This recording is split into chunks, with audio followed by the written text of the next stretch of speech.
ஆண்டவராய் இயேசு கிறிஸ்துவின் நாமத்தினாலே உங்கள் யாவருக்கும் என் அன்பான வாழ்த்துக்கள். இந்த ஞாயிற்றுக்கிழமையிலே கர்த்தர் நமக்கு கொடுக்கிற வார்த்தை 2 ராஜாக்கள் புஸ்தகத்திலே 2வது அதிகாரத்திலே 22வது வசனம். எலிசா சொன்ன வார்த்தையின்படியே அந்த தண்ணீர் இந்நாள் வரைக்கும் இருக்கிறபடி ஆரோக்கியமாயிற்று. ஆண்டவருக்கு மகிமை உண்டாவதாக. பாருங்க, கர்த்தர் ஆரோக்கியம் தருகிற ஆண்டவர், சுகம் தருகிற ஆண்டவர். இந்த இடத்துல வாசிக்கிற பொழுது அந்த எரிகோ என்கிற பட்டணத்திலே இருக்கக்கூடிய தீர்க்கதரிசிகளின் புத்திரர்கள் எலிசாவிடத்திலே ஒரு வேண்டுகோளை வைக்கிறார்கள். என்ன தெரியுமா சொல்றாங்க? இந்த எரிகோ என்கிற பட்டணம் குடியிருப்புக்கு நல்லது, ஆனால் இந்த தேசத்தில் இருக்கக்கூடிய இந்த நிலமோ பாழான நிலமாக இருக்கிறது, தண்ணீரும் கெட்டு போனதாக இருக்கிறது என்று சொல்லி எலிசாவிடத்திலே முறையிடுகிறார்கள். அந்த எரிகோ என்கிற பட்டணம் ஒரு பாழான பட்டணமாக இருந்தது. அந்த இடத்திலே விதைகள் விதைத்தால் அந்த விதைகளினாலே பிரயோஜனம் இல்லை. அந்த இடத்திலே பார்த்தீங்கன்னா பாழான நிலம் என்று சொல்லும் பொழுது அந்த இடத்துல எந்த ஒரு விளைச்சலையும் காண முடியாது. அது மாத்திரமல்ல, தண்ணீர் கெட்டு போன தண்ணீர், குடிக்க உகந்த தண்ணீர் அல்ல. அதனால தான் வேதம் சொல்லுகிறது, அந்த இடத்திலே அவரிடத்திலே முறையிட்டார்கள். குடிக்கிற தண்ணீரும் உபயோகம் இல்லாமல் இருக்குது, சாப்பிடுவதற்கு உணவும் இந்த இடத்துல விளைவிக்க முடியவில்லை என்று சொல்லி தங்களிடத்தில் இருக்கக்கூடிய அங்காளைப்பை, தங்களிடத்தில் இருக்கக்கூடிய வருத்தத்தை எலிசாவிடத்திலே கூறினார்கள். அப்பொழுது எலிசா எழுதினமை சொன்னாரு, ஒரு புது தோண்டி எடுத்து கொண்டு வாருங்கள், அதில் உப்பை போட்டு கொண்டு வாருங்கள் என்று சொன்னார். அதை எடுத்து கொண்டு வந்தபோது அவர் நீரூற்றண்டையிலே போய் நின்று அந்த உப்பை அதிலே போட்டு, இந்த தண்ணீரை நான் ஆரோக்கியமாக்கினேன் என்று சொன்னார்.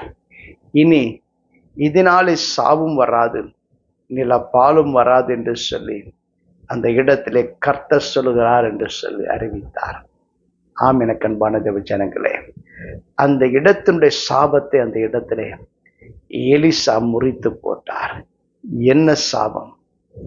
வேதத்தில் வாசிக்கிற பொழுது எரிகோ என்கிற பட்டணம் இஸ்ரவேல் ஜனங்களுடைய முன்னேற்றத்திற்கு தடையாக இருந்தது.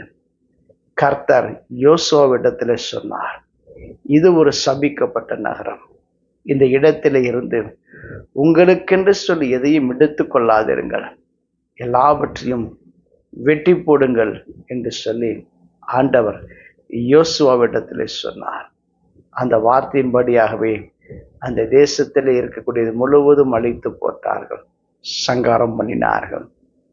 ஆனாலும் கூட அந்த இடத்துல ஒரு மனிதன் இருந்தான். பாருங்க, ஆகான் என்கிற ஒரு மனிதன் அந்த இடத்துல இருந்து ஒரு விலை உயர்ந்த பாபிலோனிய சால்வையும் தங்க கட்டிகளையும் எடுத்து கொண்டு வந்து மறைத்து வைத்தார். சாபம் அவர்களை பிடித்து கொண்டது. அந்த தேசத்தை அழிக்கிற பொழுது பாருங்க, யோசுவா தான் இப்படி சொன்னார், இந்த தேசமானது சபிக்கப்பட்டது என்று சொல்லி அந்த இடத்தை குறித்து கூறினார். அந்த யோசுவா சொன்ன சாபம் அந்த தேசத்தை பிடித்திருந்தது. ஏனென்று கேட்டால், கர்த்தர் அந்த தேசத்தை சபித்திருந்தார். இன்றைக்கு அந்த தேசத்திலே தான் தீர்க்கதரிசிகள் வாழ்ந்து கொண்டிருக்கிறார்கள். அவர்களுக்கே தெரியும் இது ஒரு சபிக்கப்பட்ட நகரம் என்று சொல்லி, ஆனாலும் கூட அந்த தேசத்துல தான் வாழ்ந்து கொண்டிருந்தார்கள். இப்பொழுது அந்த இடத்திலே இருக்கக்கூடிய நிலம் பாழான நிலமாக இருந்தது. தண்ணீர் குடிப்பதற்கு உகந்த தண்ணீர் அல்ல, அது ஒரு மோசமான தண்ணீராக இருந்தது, குடிப்பதற்கு அருகதையற்ற தண்ணீராக இருந்தது. இவ்வளவு இருந்தபோது கூட தீர்க்கதரிசியின் புத்திரர் அங்கேதான் வாழ்ந்து கொண்டிருக்கிறார்கள். ஆனால் இன்றைக்கு அவர்களுக்கு ஒரு விடுதலை கிடைத்தது. அந்த சாபத்தில் இருந்து கர்த்தர் அவர்களுக்கு விடுதலை கொடுத்தார். எப்படிப்பட்ட விடுதலை? எலிசா என்கிற தீர்க்கதரிசியின் மூலமாக கர்த்தர் அவர்களுக்கு சாபத்தில் இருந்து விடுதலை கொடுத்தார். சாபத்தை முறித்து போட்டார். அந்த இடத்துல இருந்த அந்த நில பாலை கர்த்தர் மாற்றினார். இனி அந்த நிலம் பால நிலமாக இருக்க முடியாது என்று சொன்னார். அந்த தண்ணீரை கர்த்தர் ஆசீர்வதித்தார். அது ஆரோக்கியமான தண்ணீராக மாறியது. எனக்கு அன்பான தேவ ஜனங்களே, கர்த்தர் இன்றைக்கு உங்க வாழ்விலே காணப்படுகிறார். சாபங்களை முறிக்கிற தேவன். அது எந்த சாபமாக இருந்தால் என்ன, யார் கூறிய சாபமாக இருந்தால் என்ன, ஒருவேளை கர்த்தரே அந்த இடத்தை சபித்திருந்தா கூட இன்றைக்கு கர்த்தருடைய வேலை வந்திருக்கிறது. சாபத்தை நீக்கி ஆசீர்வாதத்தை புறப்பட பண்ணுகிற வேலை. கர்த்தர் இன்றைக்கு எப்படி எலிசாவை கொண்டு அந்த எரிகோ பட்டணத்தினுடைய சாபத்தை மாற்றினாரோ, அதே தேவனாய கர்த்தர் இன்றைக்கு உங்க வாழ்க்கையிலே காணப்படுகிற அனைத்து சாபங்களை மாற்றுவார். உங்க வாழ்க்கையை புதுப்பிப்பார்.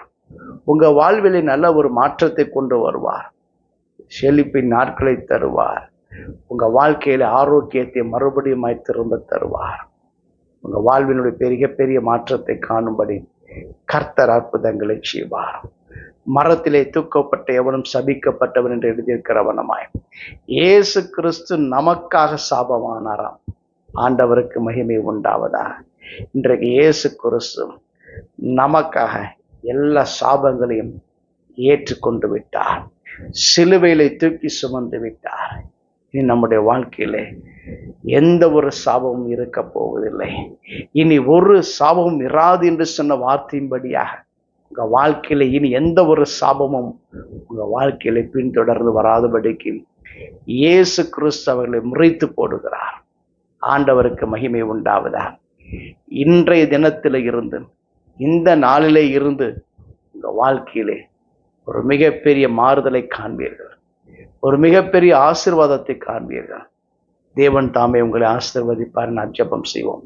எங்களை அதிகமாய் நேசிக்க நல்ல ஆண்டவரே, இன்றைக்கும் உடைய பிள்ளைகள் வாழ்விலே காணப்படுகிற எல்லா சாபங்களையும் நீக்கி ஆசீர்வாதத்தை கர்த்தர் காண உதவி செய்யும்படி நான் ஜெபிக்கிறேன். ஆண்டவரே, நீங்க சிலுவையிலே அந்த சாபங்கள் அனைத்தையுமே முறித்து போட்டு விட்டேன். இனி எந்த ஒரு சாபமும் பிள்ளைகளை தொடராதபடிக்கு கர்த்தர் உம்முடைய பிள்ளைகளை உயர்த்தும்படியாய், கனப்படுத்தும்படியாய், ஆசீர்வதித்து பெருக பண்ணும்படி நான் ஜெபிக்கிறேன். இயேசுவின் ஜெபம் கேளும் பிதாவே. ஆமென். God bless you.